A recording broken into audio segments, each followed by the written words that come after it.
So టాపిక్లోకి వెళ్లే ముందు డాక్టర్ వర్లు గారి గురించి ఒక్కసారి మాట్లాడేద్దాం. అదేంటంటే ఇన్ని రోజులు కూడా మనందరికీ తెలుసు డాక్టర్ వర్లు గారు as a psychologist, as a nutritionist, personality development trainer. So ఎన్నో వీడియోలు మనకి డిఫరెంట్ టైప్ ఆఫ్ లో మనందరికీ ఉపయోగపడేలాగా ఎంతో రీసెర్చ్ చేసి మరి స్పెషల్ కంటెంట్స్ మనకు అందరికి ఇచ్చారు కదా. సో ఈ రోజు సరికొత్త డాక్టర్ వర్లు గారిని, అదే మన డాక్టర్ వర్లు గారిలో ఉన్న మరొక కోణాన్ని మనందరికీ కూడా నేను పరిచయం చేయబోతున్నాను. అఫ్ కోర్స్ తెలిసిన వాళ్ళకి చాలా మందికి తెలుసు, అదే English trainer. Yes, English language లో పిహెచ్డి కూడా చేసి డాక్టరేట్ ని కూడా సంపాదించారు మన డాక్టర్ వర్లు గారు. ఇది చాలా చాలా ఇంపార్టెంట్ టాపిక్. ఒక లాంగ్వేజ్ మీద కమాండ్ పెంచుకోవడం అనేది చాలా ముఖ్యమైన విషయం కదా. మరి అలాంటి ఇంగ్లీష్ లాంగ్వేజ్ తో కొన్ని వేల మందికి ఉద్యోగాలు వచ్చేలా చేసి వాళ్ళ కెరీర్ లో, లైఫ్ లో సెటిల్ అయ్యేలా చేశారు. సో దానికి చాలా ఆధారాలు కూడా ఉన్నాయి. మరి డాక్టర్ వర్లు గారితో ఈ రోజు ఇంగ్లీష్ లాంగ్వేజ్ గురించి, ఇంకా కొంత ఆయన ప్రయాణం గురించి కూడా ఇదంతా డీటెయిల్ ఇన్ఫర్మేషన్ తెలిసేసుకుందాం. మరి వచ్చేసాయండి. నమస్తే సార్. నమస్తే సార్. మాకైతే తెలుసు, నాకు తెలుసు, మీకు తెలిసిన వాళ్ళలో తెలుసు, చాలా మంది అంటే మీ ద్వారా ఎవరైతే లబ్ధి పొందారో వాళ్ళందరికీ తెలుసు మీరు ఒక ఇంగ్లీష్ ట్రైనర్ అని. బట్ మన వ్యూవర్స్ లో కొంతమందికి అది కొంచెం కొత్త కోణం అయి ఉండొచ్చు. అయితే వెరీ ఇంట్రెస్టింగ్ సార్, మీరు ఇంగ్లీష్ ట్రైనర్ గానే డాక్టరేట్, పిహెచ్డి చేసి డాక్టరేట్ సంపాదించారు. బట్ ఇన్ని రోజులు మేమందరం అనుకుంటుంది అంటే మీరు ఒక సైకాలజీ పరంగా దేంట్లో చూసినా పర్ఫెక్టే సార్. అంటే ఏది కూడా ఏదో ఉత్తిన మాటలతో చెప్పారు, సైంటిఫిక్ రీజన్స్ తీసుకుని మరీ చెప్తారు. అయితే ఇది సరికొత్త కోణం. నేటి తరానికి ముఖ్యంగా చాలా చాలా ఇంపార్టెంట్ లాంగ్వేజ్ మీద కమాండ్ రావడం. ఒక ఇంగ్లీష్ లాంగ్వేజ్ని నేర్చుకోవాలి అంటే సులభంగా సునాయాసంగా, మీరు ఎప్పుడు అంటూ ఉంటారు కదా, సులభంగా సునాయాసంగా లాంగ్వేజ్ మీద కమాండ్ పెంచుకోవాలంటే ఇన్ని ఇయర్స్ మీ ఎక్స్పీరియన్స్తో దానికి ఏమైనా స్పెషల్ ట్రిక్స్ అండ్ టిప్స్ ఉంటాయంటారు? కరెక్ట్ అండి మీరు చెప్పింది. అంటే నేను psychology, nutrition, personal development, leadership training ఇవన్నీ కూడా చేస్తున్నాను. పూర్వాశ్రమంలో అంటే వీటన్నిటికంటే ముందు ఇంగ్లీష్ లాంగ్వేజ్ కూడా టీచ్ చేశాను. అంటే ఇంగ్లీష్లో దాదాపుగా వేలలో ఉంటారు. అంటే ఇంగ్లీష్ మాట్లాడటం నేర్పించాను. తర్వాత ఎగ్జామినేషన్స్, ఎంఏ ఇంగ్లీష్లో జాయిన్ అవ్వాలంటే ఎంట్రన్సెస్, తర్వాత టీచర్స్ అవ్వటానికి, టీచర్స్ కావటానికి అంటే టీఆర్టీ అంటే టీచర్ రిక్రూట్మెంట్ టెస్ట్లు ఉంటాయి, వాటిల్లో ఇంగ్లీష్ ఉంటుంది. సో ఆ టీఆర్టీలో పాస్ అయ్యి జాబ్ సంపాదించడానికి, తర్వాత కంపిటేటివ్ ఎగ్జామినేషన్స్ అంటే ఏపీపీఎస్సి, తర్వాత సివిల్ సర్వీసెస్లో కూడా ఇంగ్లీష్ ఉంటుంది, అంటే క్వాలిఫైయింగ్ నేచర్. అలాంటి వాళ్ళకు కూడా టీచ్ చేయడం జరిగింది. ముఖ్యంగా నేను ఒక 3 పుస్తకాలు కూడా రాశానండి. 1996లో ఫస్ట్ బుక్ రాశాను, English today. Very popular book అది. కొన్ని యూనివర్సిటీస్లో అది దాన్ని కోర్సుగా కూడా, ఒక రిఫ్రెషర్ కోర్సు, దాన్ని టెక్స్ట్ బుక్గా కూడా వాడటం జరిగింది. తర్వాత అది వెరీ పాపులర్ హిందూ, తర్వాత ఆ రోజుల్లో న్యూస్ పేపర్స్ అన్నీ కూడా దాన్ని బాగా ఎక్లెయిమ్ చేయడం జరిగింది. సో తర్వాత ఇంగ్లీష్ టుడేతో పాటు వాచ్ యువర్ ఇంగ్లీష్ 3000 అనే 3 పుస్తకాలు రాశాను. అది ఎప్పుడు 1996, అంటే దాదాపుగా 27 సంవత్సరాల చిన్నప్పుడు మీరు పుస్తకాలు రాసేసారు. మీరు 27 సంవత్సరాల క్రితం ఇంగ్లీష్ టుడే ఆ రోజుల్లో రాయటం జరిగింది. Very popular book. అప్పుడే అంటే నేను అప్పుడు ఇంగ్లీష్ టీచ్ చేస్తూ ఉండేవాడిని. కానీ ఇప్పుడున్నంత అవేర్నెస్ అప్పట్లో లేదు కదా సార్. అంత ముందే ఆలోచించి, అంటే ముందు చూపు అంటారు కదా, అంత ముందే మీరు ఇవన్నీ కూడా డెవలప్ అయిపోయి ఉన్నారు. అంటే ఒకప్పుడు నాకు ఇంగ్లీష్ వచ్చేది కాదండి. నాది రూరల్ బ్యాక్గ్రౌండ్ కాబట్టి, మా ఫ్యామిలీ అగ్రికల్చరల్ బ్యాక్గ్రౌండ్ కాబట్టి ఇంగ్లీష్ వచ్చేది కాదు. నేను ఒక టైంలో అయితే ఇంగ్లీష్ టీచర్ బాగా కొట్టేవాడు అనమాట. నేను జూనియర్ అంటే 4th క్లాస్లో ఉన్నప్పుడు 5th క్లాస్ వాళ్ళని చూసేవాడిని. అప్పుడు 5th నుంచి ఇంగ్లీష్ ఉండేది. ఏం చేసేవాడు, వాళ్ళని బాగా కొట్టేవాడు. నాకు ఇంగ్లీష్ కష్టం రాదు అనుకుని చెప్పేసి అసలు ఇంగ్లీష్ మానేద్దాం అనుకున్నా. మా నాన్నకి చెప్తే చాలా టీచర్ కంటే ముందు మా నాన్న కొట్టాడు. సో అప్పుడు అనుకున్నాను ఇంగ్లీష్ని గట్టిగా స్టడీ చేయాలనుకున్న తర్వాత అప్పటి నుంచే ఆ 5th క్లాస్ నుంచే దాన్ని మీద శ్రద్ధ ఎక్కువ పెట్టాను మిగతా సబ్జెక్టుల కంటే. 10th క్లాస్కి వచ్చేసరికి మా టీచర్సు రికగ్నైజ్ చేసి వాళ్ళు నాకు గ్రామర్ పుస్తకాలు అవి ఇచ్చేవాళ్ళు. ఏది ఇంట్రెస్ట్ ఉందని చెప్పేసి, మనకి అంత అవసరం ఉండదు కదా మనకి ఎగ్జామినేషన్స్ కోసం. గ్రామర్ బుక్స్, తర్వాత ఇంగ్లీష్ టు ఇంగ్లీష్ డిక్షనరీ ఆ రోజుల్లో ఈఎల్బిఎస్, ఇంగ్లీష్ లాంగ్వేజ్ బుక్ సొసైటీ అని లండన్ నుంచి ఉండేది. వాళ్ళు తయారు చేసినటువంటి బుక్స్ ఈఎల్బిఎస్ బుక్స్ అంటారు. ఈఎల్బిఎస్ ఇంగ్లీష్ లాంగ్వేజ్ బుక్ సొసైటీ వాళ్ళ బుక్స్ మా టీచర్స్ ఇంగ్లీష్ టీచర్స్లో బాగా ఇంగ్లీష్ చదువుకున్న వాళ్ళు ఒక ఇద్దరు ఉన్నారనమాట. ఇది ఆ రోజుల్లో వాళ్ళ దగ్గర ఈ పుస్తకాలు ఉండే. జనరల్గా హై స్కూల్ టీచర్స్ ఈ పుస్తకాలను పోగు చేసేవాళ్ళు కాదు, కానీ వాళ్ళు బాగా చదువుకున్న వాళ్ళు ఉండటం వల్ల నాకు బాగా ఉపయోగమైంది. అవన్నీ నాకు ఇంట్రెస్ట్ ఉంది. ఆ పుస్తకాలు ఆ రోజుల్లో ఇచ్చి ఆ ప్రొనౌన్సియేషన్ ఎట్లా చూసుకోవాలి, ఆ సింబల్స్ అవన్నీ అప్పుడే 10th క్లాస్ నుండి నేర్పించేవాళ్ళు. సో అట్లా ఇంగ్లీష్ మీద ఉంటాం. తర్వాత నేను బీఏలో కూడా ఇంగ్లీష్ లిటరేచర్ చేశాను, బీఏ లెవెల్లోనే. తర్వాత ఎంఏ ఇంగ్లీషు, ఎంఫిల్, తర్వాత పిహెచ్డి కూడా ఇంగ్లీష్లో చేయటం జరిగింది. సో ఆ క్రమంలో అంటే ఇంగ్లీష్ టీచ్ చేస్తూ ఉన్నాను, అప్పుడు పుస్తకాలు రాయటం జరిగింది. సో నేను వీటన్నిటికంటే కూడా యాజ్ ఇంగ్లీష్ టీచర్గా మోర్ పాపులర్ అనమాట. మీకు తెలియదు అంటే ఈ తరం వాళ్ళకి తెలియదు, కానీ పాత తరం వాళ్ళకి ఇంగ్లీష్ టీచర్గా వెరీ పాపులర్ అనమాట. సో నేను ఇంజనీరింగ్ స్టూడెంట్స్కి, లా స్టూడెంట్స్కి, ఎంఏ స్టూడెంట్స్కి, వీళ్ళందరికీ కూడా ఇంగ్లీష్ టీచ్ చేసేవాడిని. సో అయితే యాక్చువల్గా ఏమిటంటే అన్ని రకాలుగా ఇంగ్లీష్, స్పోకెన్ ఇంగ్లీష్ మాట్లాడటం, తర్వాత కాంపిటేటివ్ ఎగ్జామినేషన్స్, టీచర్ రిక్రూట్మెంట్ టెస్టులు, తర్వాత సివిల్ సర్వీసెస్లో క్వాలిఫైయింగ్ ఉండేది ఏపీపీఎస్సీ, వీటికి కూడా టీచ్ చేశాను. తర్వాత నేను సైకాలజీ చదవటం, తర్వాత న్యూట్రిషను, పర్సనాలిటీ డెవలప్మెంటు, వీటన్నిటిలో కూడా కొన్ని లీడర్షిప్ డెవలప్మెంట్లో కొన్ని కోర్సెస్ చేయటం, తర్వాత దాని మీద కెరియర్ మళ్ళీ మొదలుపెట్టేసి ఇంగ్లీష్ని ఏం చేశాను, నేను పక్కన పెట్టేశాను అనమాట. సో దీంట్లో ఉంది అంటే అప్పుడు ఇంగ్లీష్లో చేయాల్సిన మేరకు చేశాను. 3 పుస్తకాలు రాశాను, కొన్ని వేల మందికి టీచ్ చేశాను. మన రిజల్ట్స్ కూడా చాలామంది మనకి టీచర్స్. అయితే ఇప్పుడు మీ ప్రశ్న ఏమిటి, ఇంగ్లీష్ ఎలా నేర్చుకోవాలి? ఎగ్జాక్ట్లీ, అంటే సింపుల్గా నేర్చుకోవడం సాధ్యమేనా? అయితే చాలా మందికి ఏమిటంటే ఇంగ్లీష్ నేర్చుకోవడం కష్టం. ఇంగ్లీషే కాదు, ప్రపంచంలో ఎన్నో భాషలు ఉన్నాయి కదా. ఆ దేశంలో పుట్టిన పిల్లలంతా కూడా ఆ భాష మాట్లాడతారు కదా. ఫ్రాన్స్లో పుట్టిన వాళ్ళు ఫ్రెంచ్ మాట్లాడతారు కదా, యూకేలో పుట్టిన వాళ్ళు ఇంగ్లీష్ మాట్లాడతారు కదా, రష్యాలో పుట్టిన వాళ్ళు రష్యన్ మాట్లాడతారు కదా. మన దగ్గరే తీసుకుంటే తమిళనాడులో పుట్టిన పిల్లలంతా కూడా తమిళం మాట్లాడతారు కదా, కర్ణాటకలో పుట్టిన వాళ్ళు కన్నడం మాట్లాడతారు, ఇక్కడ ఆంధ్రప్రదేశ్ కానీ తెలంగాణలో పుట్టిన తెలుగు మాట్లాడతారు. అంటే దీన్ని బట్టి మనకు అర్థమయ్యేది ఏమిటి, ఎక్కడ పుట్టిన వాళ్ళు ఆ లాంగ్వేజ్ అంటే మాట్లాడతారు. ఒక లాంగ్వేజ్ కష్టమైతే ఆ పిల్లలకి రాదు కదా. అది రాదు కదా. అంటే ఆ వాతావరణం ఉన్నప్పుడు అంటే ఇక్కడ పాయింట్ నేను చెప్పదలుచుకుంది ఏంటంటే, ఒక లాంగ్వేజ్ కష్టం కాదు, ఒక లాంగ్వేజ్ ఈజీ కాదు. ఏ లాంగ్వేజ్ అయినా ఒకటే, ఏ లాంగ్వేజ్ అయినా కూడా ఒకటే. లాంగ్వేజ్ ఒకటి కష్టమైంది, ఒకటి తేలికైంది అనేది ఉండదు. అయితే ఇంకొక డౌట్ సార్, ఇంగ్లీష్ నేర్చుకోవాలి అంటే, అవును మీరు చెప్పింది చాలా బాగుంది. అయితే ఇంగ్లీష్ నేర్చుకుంటే గ్రామర్ కూడా ఖచ్చితంగా రావాలంట. అంటే గ్రామర్ అనేది ప్రత్యేకంగా, గ్రామర్లో చాలా రకాల గ్రామర్లు ఉంటాయండి. ఇప్పుడు మనం మాట్లాడటానికి కావాల్సిన గ్రామర్ ఉంటుంది. ఇప్పుడు తెలుగు పిల్లలు మాట్లాడతారు. ఇప్పుడు మన శ్రీను ఉన్నాడు, సవర్ణ దీర్ఘ సంధి గురించి చెప్పు అంటే చెప్తాడా? చెప్పలేదు. అతనికి అవసరం లేదు. బ్రహ్మాండంగా తెలుగు మీకంటే నాకంటే బాగా మాట్లాడతాడు. అతనికి ఆ సందులు సమాసాలు అతనికి మాట్లాడటానికి ఎందుకు అవసరం లేదు కదా. ప్రకృతి వికృతులు అయినా అవసరం లేదు కదా, ఛందస్సు అవసరం లేదు కదా. అలానే మనకి ఇంగ్లీష్ గ్రామర్లో కూడా ఏమిటి ఎగ్జామినేషన్స్ కోసం అయితే ఆ గ్రామర్ అంతా నేర్చుకోవాలి. 1994 నుంచి మన దగ్గర ట్రైన్ అయ్యి టీచర్లు అయిన వాళ్ళు ఒక 5-6 వేల మంది ఈజీగా ఉంటారు. వాళ్ళకి టీచ్ చేసే గ్రామర్ వేరు, అది మనం మాట్లాడటానికి అక్కర్లా. సో గ్రామర్ అంటే రకరకాల దాంట్లో ఏమిటంటే, ఇప్పుడు వచ్చాడు, వస్తాడు, వస్తున్నాడు, ఇవి మనకు తెలిస్తే ఇవి కావాలి కదా మాట్లాడటానికి కూడా. మూడింటికి ఒకటే వాడకూడదు. సో ఆ మేరకు గ్రామరు అనేది తెలియాలి. సో ఎగ్జామినేషన్స్ కోసం సివిల్ సర్వీసెస్ రాసేవాళ్ళు, లేదా టీచర్ రిక్రూట్మెంటు రాసేవాళ్ళు, బ్యాంకింగ్ టెస్ట్ రాసేవాళ్ళు, వాళ్ళ నేర్చుకునే గ్రామర్ ఉంటుంది చూసారు, అదంతా కూడా మాట్లాడటానికి అవసరం లేదు. పిల్లలకి ఏ గ్రామర్, మీ అబ్బాయి మీ నందు ఉన్నాడు, మీరు తెలుగు బ్రహ్మాండంగా మాట్లాడతారు కదా, మీతో నాతో గంటలు మాట్లాడతారు, డిస్కస్ చేస్తారు కదా. మాట్లాడేటప్పుడు అతనికి తెలుగు గ్రామర్ ఏమొచ్చు, కానీ మాట్లాడతాడు కదా. అతను మాట్లాడేదంతా గ్రామర్ ప్రకారం ఉంటుంది కదా.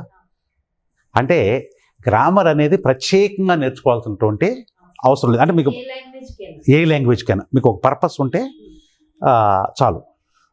ఆ పర్పస్ని బట్టి నేర్చుకుంటారు. మీకు spoken English, spoken Hindi, spoken French, ఇలా మీ గోల్ ఏమిటి, మాట్లాడటం వరకేనా, లేదా ఏదైనా ఎగ్జామ్ రాయటానికా, లేదా ఏదైనా పుస్తకాన్ని ట్రాన్స్లేట్ చేయటానికా అనేది దాన్ని బట్టి మీ గోల్ ఉంటుంది. సో మాట్లాడటానికి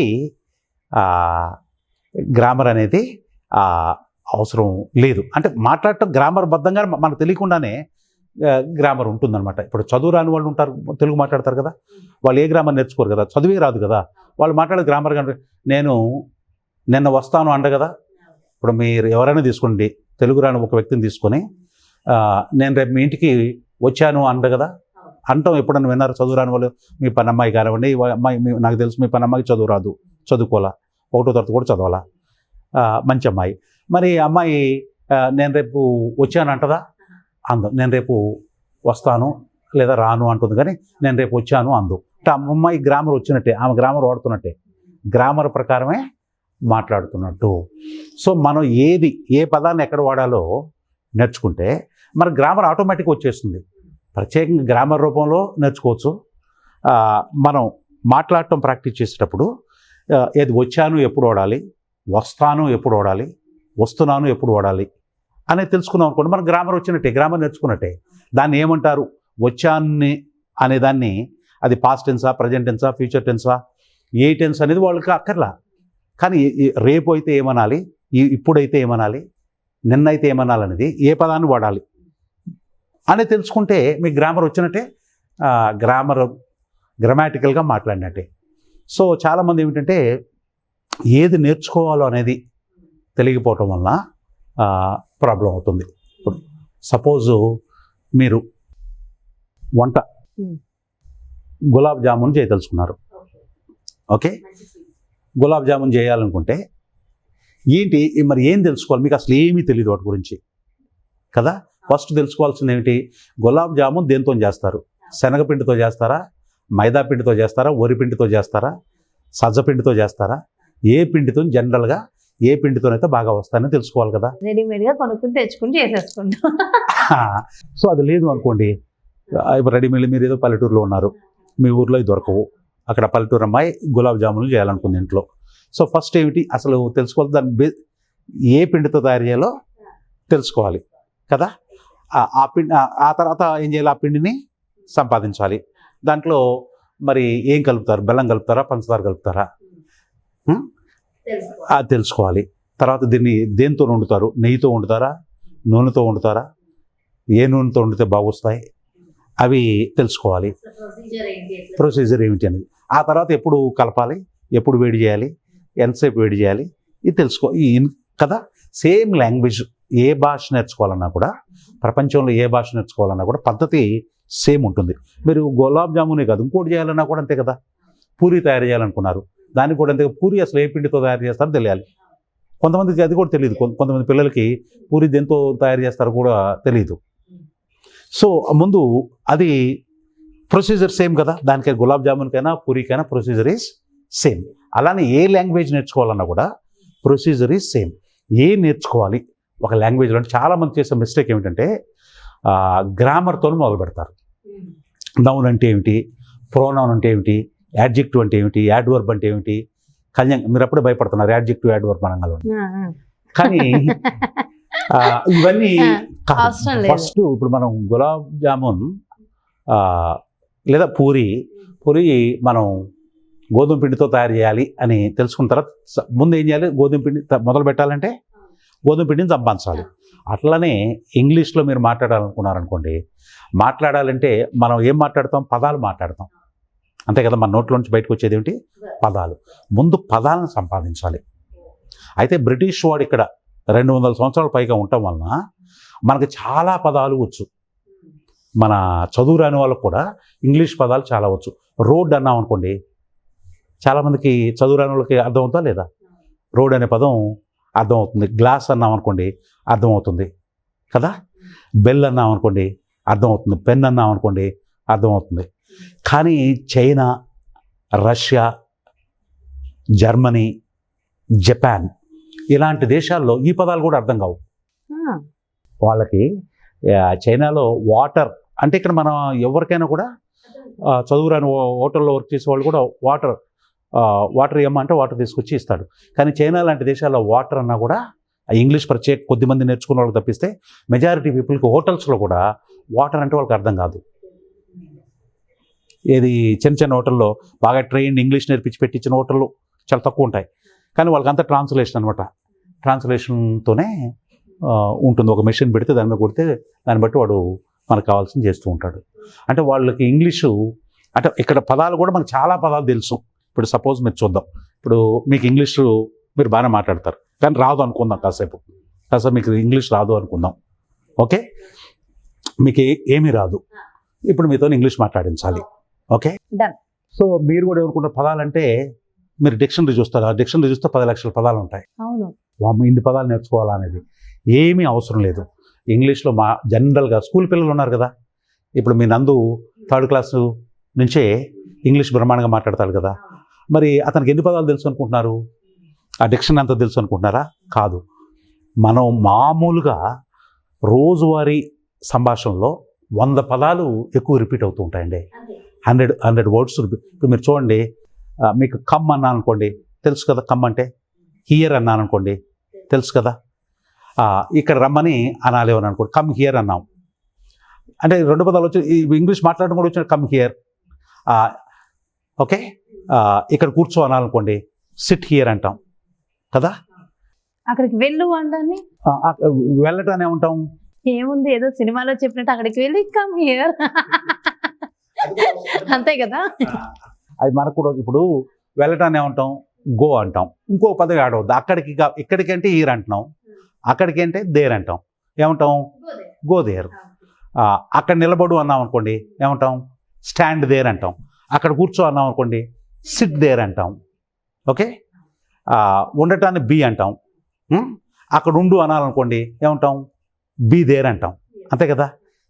ఉండటాన్ని బీ అంటాం, అక్కడ అంటే దేరు, అక్కడ ఉండు అంటే బీ దేర్, అక్కడ నిలబడు అంటే స్టాండ్ దేర్, అక్కడ కూర్చో అంటే సిట్ దేర్, అక్కడ తిను అంటే ఈట్ దేర్ కదా. అక్కడ పడుకో అంటే స్లీప్ దేర్. అంతే కదా, అక్కడ పడుకో స్లీప్ దేర్. సో ఇలా అంటే మనకి కొన్ని పదాలు కావాలి. అవి జనరల్గా ఎక్కువ ఒక 100 వర్డ్స్తోని మనం పిల్లలు స్కూల్కి వెళ్ళినప్పుడు వాడు ఎల్కేజీ నుంచే ఇంగ్లీష్ మాట్లాడతాడు వాళ్ళ టీచర్లతోని. వాళ్ళకి అసలు తెలుగు వాతావరణం ఉండదు కదా. వాళ్ళకి ఎన్ని పదాలు వచ్చు అనుకుంటున్నారు? 100 వర్డ్స్తో మొదలు పెడతారు. ఇప్పుడు మీరు నేను ఇంగ్లీష్ మాట్లాడాలనుకున్నాం అనుకోండి, ఎన్ని పదాలు కావాలి? 2000 పదాలే. 2000 పదాలే. మిగతా పదాలు దాంతో మాట్లాడేయచ్చు. మీరు ఏదైనా పుస్తకం రాయాలనుకుంటే, ఒక నవల రాయాలనుకుంటే మీకు ఎక్కువ పదాలు కావాలి. తర్వాత న్యూస్ పేపర్లో మీరు జర్నలిస్ట్గా పనిచేయాలనుకోండి, ఇంగ్లీష్ న్యూస్ పేపర్లో, అప్పుడు మీకు పదాలు ఎక్కువ కావాల్సి వస్తుంది. మామూలుగా మనం మాట్లాడుకోవడానికి, అవతల వాళ్ళు చెప్పింది మనకు అర్థం కావడానికి, మనం చెప్పింది వాళ్ళకి మన అవసరాలు తీరటానికి మనకి 2000 పదాలు ఉంటే బ్రహ్మాండంగా. 2000 పదాలు ఏంటనేది ఎలా తెలుసుకోవాలంటే అదే అక్కడే నాలాంటి వాళ్ళు అవసరం అవుతుంది. ఏ 2000 పదాలు అనేది జనరల్గా ఇప్పుడు మనకు తెలుగు బేసిక్ వర్డ్స్ ఉంటాయి, దానికి సంబంధించి కొంచెం అడ్వాన్స్డ్ వాడే పదాలు. ఇప్పుడు పిల్లి ఉంది, అందరూ వాడతారు. మార్జాలం అన్నాం అనుకోండి, అది అక్కర్లేదు కదా. అది ఒక జర్నలిస్టులకు కావాలి, పుస్తకాలు రాసే వాళ్ళకి కావాలి. మామూలు మాట్లాడు పిల్లి అంటే చాలు. కుక్క ఉంది, కుక్క అంటే అనేది అందరికీ తెలుస్తుంది కదా. శునకం అన్నాం అనుకోండి, అది మనకు అవసరం లేదు, కానీ అది కూడా శునకం అని కూడా అనొచ్చు కదా. ఇంగ్లీష్లో కూడా అలానే ఎక్కువ పదాలు ఉంటాయి. ఇంగ్లీష్లో ఉండటం 10 లక్షల పదాలు ఉన్నాయండి. ఇంగ్లీష్ లాంగ్వేజ్లో అయ్యే 10 లక్షలు. 2000 నేర్చుకుంటే సరిపోతుంది. మనకి 2000 చాలు వాటిలో. అవన్నీ స్పెషల్ పర్పస్. మెడికల్ డాక్టర్స్ ఉన్నారనుకోండి, వాళ్ళకి మన ఎముకల పేర్లు ఉన్నాయి కదా, ఈ ప్రతి ఎముక పేరుకి ఒక సపరేట్ నేమ్ ఉంటుంది అనమాట. అవన్నీ నేర్చుకోవాలి. 10,000 రకాల మందులు పేర్లు తెలియాలి వాళ్ళకి, అవన్నీ ఇంగ్లీష్లో ఉంటాయన్నమాట. అవన్నీ మనకు అక్కర్లేదు కదా. ఆ డాక్టర్కి 10,000 రకాల మందుల పేర్లు తెలియాలి అంటే 10,000 పదాలు ఎక్కువ అతను తెలియాలి.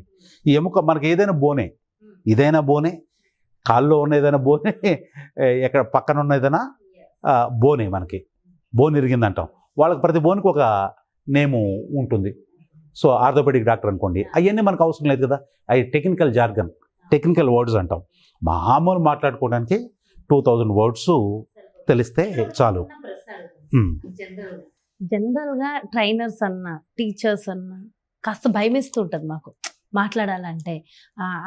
అమ్మో ఏ క్వశ్చన్ అడిగితే ఏమంటారో అని. కానీ మీతో మాత్రం చాలా ప్లెజెంట్గా ఏం నేర్చుకుంటుందా, ఏమన్నా అడగాలన్నా సరే సార్ నేను అడిగినట్టే మీకు వచ్చే కాల్స్, మీ క్లయింట్స్ వీళ్ళందరూ ఉంటారు కదా, వాళ్ళు కూడా ఎంత అడిగినా అంత ఓపిక్గా చెప్తూ ఉంటారు. జనరల్గా ఇంత ఓపిక ఎక్కడి నుంచి వచ్చింది సార్? అంటే ఇప్పుడు మనం మన పర్పస్ ఏమిటి, ఇప్పుడు అవతల వాళ్ళు మన వల్ల భయపడ్డారనుకోండి, ఇప్పుడు ఎప్పుడు కూడా టీచరు స్టూడెంట్ ఫ్రెండ్స్ లాగా ఉన్నారనుకోండి, ఉన్నప్పుడు వింటారు, నేర్చుకుంటారు. ఆ వాతావరణం క్రియేట్ చేయాల్సిన బాధ్యత టీచర్ మీద. ఇప్పుడు మన దగ్గరికి ఎవరు వచ్చిన క్లయింట్స్ వచ్చినా స్టూడెంట్స్ అనే కాదు, ఎవరు కూడా ఆ స్టూడెంట్స్ అంతా కూడా ఇప్పుడు నాకెప్పుడు నేను యాక్చువల్గా ఫస్ట్ ఇంగ్లీష్ టీచ్ చేసింది 1981. మీరు పుట్టి ఉండరు. 1981లో టీచ్ చేశా. అంటే నేను చాలా అర్లీగా స్టార్ట్ చేశా. నేను 10th అయిన వెంటనే 3 నెలలకి ఇంగ్లీష్ టీచ్ చేశా. ఇంగ్లీష్ గ్రామరు ఆ రోజుల్లో 10th స్టూడెంట్స్ టీచ్ చేశా.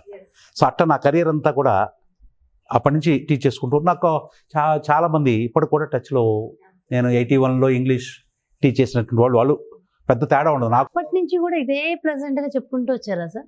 అందుకని మనం ఇప్పుడు టీచర్గా పాపులారిటీ రావాలి, తర్వాత మన దగ్గర నేర్చుకోవాలి, ఈజీ వాతావరణం ఉండాలంటే ఎప్పుడు కూడా ఫ్రెండ్లీగా, ఎదుటి వ్యక్తులకి వాళ్ళ నీడ్ ఏంటి తెలుసుకుని వాళ్ళకి కరెక్ట్గా ఏమి ఇవ్వాలి, ఎంత హ్యాపీగా ఇవ్వాలి అనేది మీకు మీరు బాగా క్యాచ్ చేశారు. అది ఎక్కడైనా ఎవరికి ఒక డాక్టర్ దగ్గరికి వెళ్ళామనుకోండి, డాక్టర్ ఇచ్చే మందు కంటే కూడా ఇప్పుడు మన మావాడిని ఎక్కడికి తీసుకెళ్ళాలి, నాకు తెలిసిన ఒక డాక్టర్ ఉన్నాడు, నేను రాను అతను పొగరు అన్నది అంత చెప్తాడు, కోపంగా చెప్తాడు.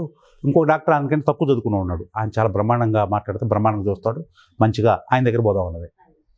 సో చూడండి, ఆయన బ్రహ్మాండంగా చదువుకొని చాలా రీసెర్చ్ చేసి మంచి వరల్డ్లో టాప్ క్లాస్ డాక్టరు, కానీ ఆయన దగ్గరికి వెళ్దామంటే అతను మాట తీరు బాగుండదు. వద్దు, ఇతను మన జబ్బుకి ఈ చిన్నదానికి అంత పెద్ద డాక్టర్ అక్కర్లేదు, ఈయన బ్రహ్మాండంగా ఉంటే ఏం జాలే అన్నది. అందుకే సార్ మాకున్న సైకాలజీ ప్రాబ్లమ్స్ కానివ్వండి, పర్సనాలిటీ ట్రైనింగ్ కానీ, ఖచ్చితంగా ఇంగ్లీష్ లాంగ్వేజ్ మీద కమాండ్ పెంచుకోవాలన్నా దేనికైనా మాకు మీరే కావాలి. సో ఇప్పుడు చెప్పండి సార్, ఆ 2000 వర్డ్స్ ఏంటి, ఎలా నేర్చుకోవాలి? సో మనందరం అనుకుంటున్నాం కదా, డెఫినెట్గా డాక్టర్ వర్లు గారి నుంచి నేర్చుకుంటాం. అది మనం ఆ వర్డ్స్ అంటే ఏం లేదు, సింపుల్గా ఇప్పుడు మీకు చెప్పాను కదా, మీరు సినోనిమ్స్ యాంటోనిమ్స్ అని మీకు బుక్స్ ఉంటాయి. దాంట్లో ఒకే పదం బేసిక్ వర్డ్కి దాన్ని ఏమనొచ్చు అన్నది 5-6 పదాలు ఉంటాయి. ఇప్పుడు మనం విన్ అంటే అందరికీ తెలుసు, గెలవటం అనేది. కాంకర్ అని కూడా అనొచ్చు, గెలవటం, జయించడం అట్లా. సో కాంకర్ అనేది పెద్ద పదం, విన్ అనేది చిన్న పదం. మనకి అసలు కాంకర్ అని వాడాల్సిన అవసరమే జీవితంలో. మీరు నందు ఉన్నాడు అనుకోండి, అతనికి ఏది 10 ఏళ్ళు ఇంగ్లీష్ మాట్లాడు, 10 ఏళ్ళలో అసలు ఎక్కడ అవసరం రాకపోవచ్చు, ఏదైనా పుస్తకం చదివి అనుకోండి అక్కడ రావచ్చు. కాబట్టి మనం ఫస్ట్ ఆ బేసిక్ వర్డ్స్ నేర్చుకోవాలండి. ఎవరు వాడినా కూడా ఆ బేసిక్ వర్డ్స్ మాట్లాడేటప్పుడు, ఎవరైనా పిల్లనే మాట్లాడతారు కానీ పిల్లి వచ్చి పాలు తాగిపోయిందని చెప్తారా, మీరు ఇంటికి వస్తే మార్జాలం వచ్చి క్షీరదాన్ని గ్రోలింది అంటారా? అనరు కదా. అదేదో మీరు ఆట పట్టిస్తున్నట్టుగా ఉంటుంది. సో మనం మాట్లాడటానికి, మామూలుగా రాయటానికి సింపుల్గా బేసిక్ వర్డ్స్ ఉంటాయి చూసారు, ఆ బేసిక్ వర్డ్స్ నేర్చుకుంటే అసలు ఇంకా చెప్పాలంటే ప్రొఫెసర్ అగ్డాన్ అని అతను చాలా రీసెర్చ్ చేసి ఒక కోర్సు డిజైన్ చేశాడండి. ఏది ఎప్పుడు దాదాపుగా 80-90 సంవత్సరాల క్రితమే ఆయన కోర్సు డిజైన్ చేశాడు. ఏంటంటే బేసిక్ ఇంగ్లీష్ కోర్స్ అని. అది మన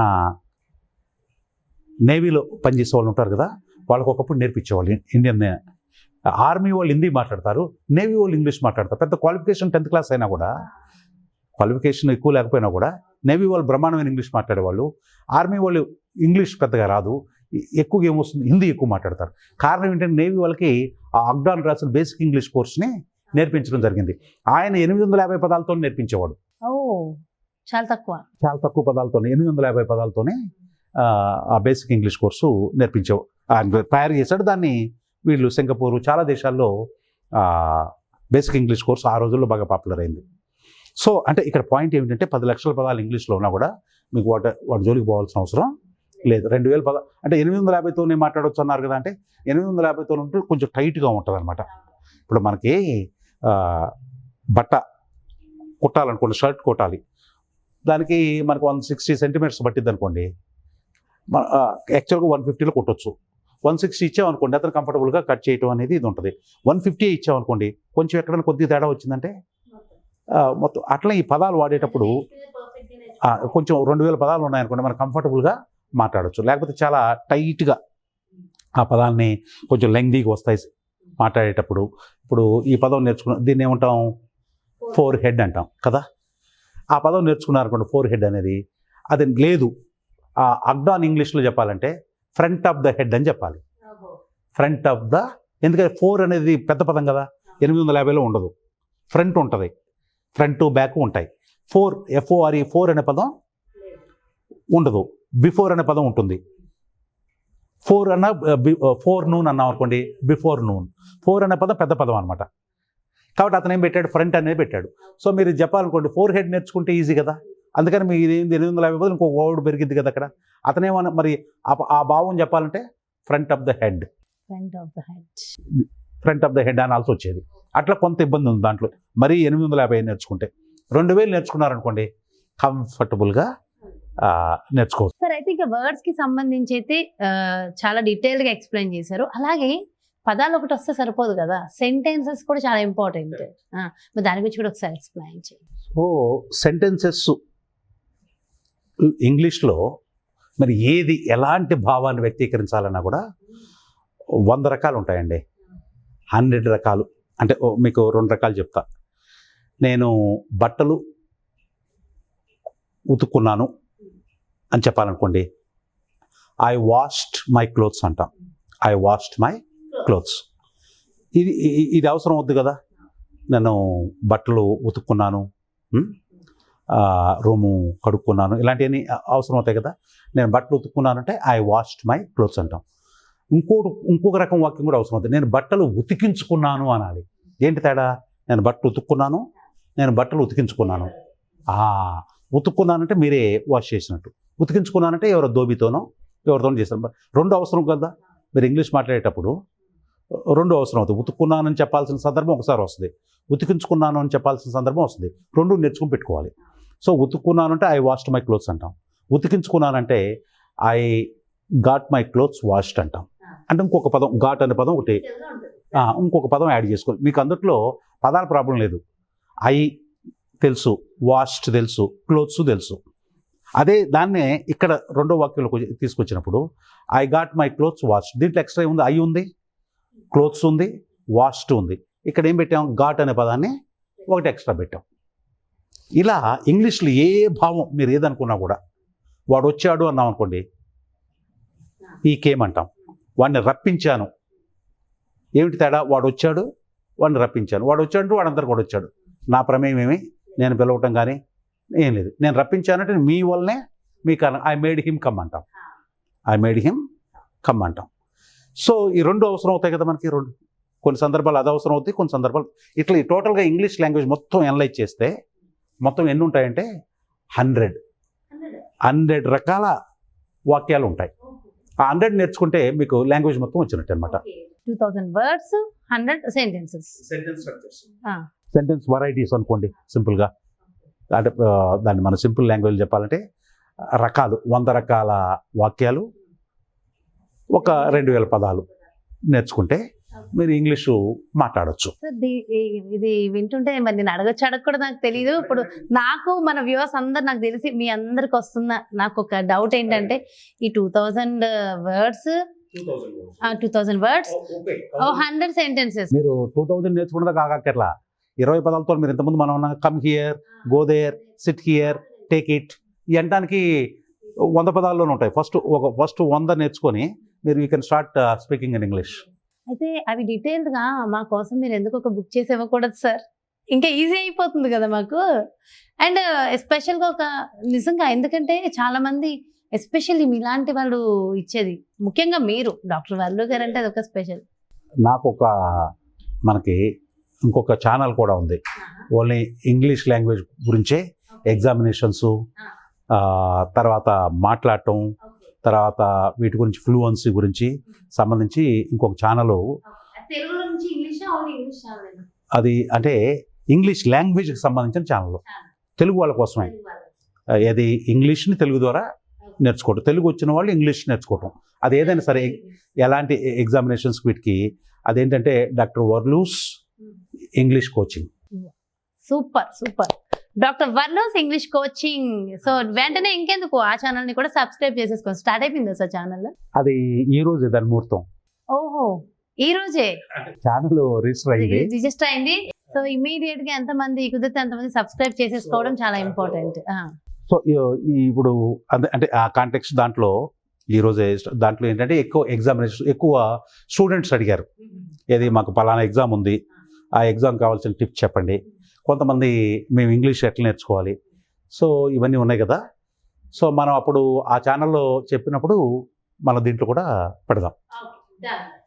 అలాగే సార్, లేకపోతే ఎందుకు ఆ ఛానల్ ని కూడా సబ్స్క్రైబ్ చేసుకుంటే అయిపోతుంది. అంతే కదా, అంతే కదా, ఏదైనా ఎందుకంటే అది చేయొచ్చు. కూడా మన డాక్టర్ వర్లు గారిదే. సో సో అంటే definitely. అందరికి ఇంగ్లీష్ ఇప్పుడు మన దీంట్లో న్యూట్రిషన్, సైకాలజీ, స్పిరిచువాలిటీ క్లమ్జీ అవ్వకుండా ఇవన్నీ ఉన్నాయి కదా.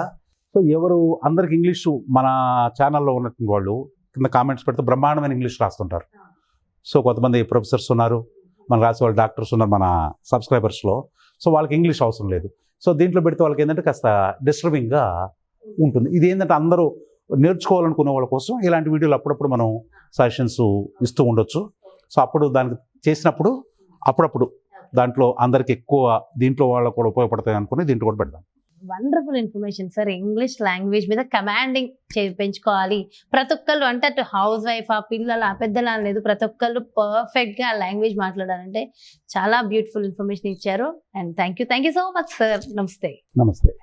చూసారు కదా, మరి ఇది వండర్ఫుల్ ఇన్ఫర్మేషన్. సో ప్రతి ఒక్కరు లైఫ్ లో ఇంగ్లీష్ నేర్చుకోవాలని అనుకున్నా, అదే విధంగా సైకలాజికల్ గా ఎలాంటి ప్రాబ్లమ్స్ ఉన్న వాళ్ళకైనా, పర్సనాలిటీ డెవలప్మెంట్ కోచింగ్ అయినా సరే, లేదు మీ లైఫ్ లో రకరకాల సమస్యలతో సఫర్ అవుతున్నాం, ఒక్కసారి డాక్టర్ వర్లు గారు అపాయింట్మెంట్ కావాలనుకున్నా డీటెయిల్స్ కోసం క్రింద డిస్ప్లే అవుతున్నటువంటి నెంబర్స్ కి కాల్ చేయండి. అతి త్వరలోనే MLP ప్రోగ్రామ్ కి సంబంధించి కూడా అనౌన్స్ చేసేస్తాం. కాస్త సార్ కి అపాయింట్మెంట్స్ బిజీ ఉన్నాయి, స్కెడ్యూల్ అయితే లేదు. సో అతి త్వరలోనే డెఫినెట్ గా MLP ప్రోగ్రామ్ ని కూడా అనౌన్స్ చేస్తాం. మరి బ్యూటిఫుల్ కాన్సెప్ట్ తో మళ్ళీ మీ ముందుకు చేస్తా. నమస్తే.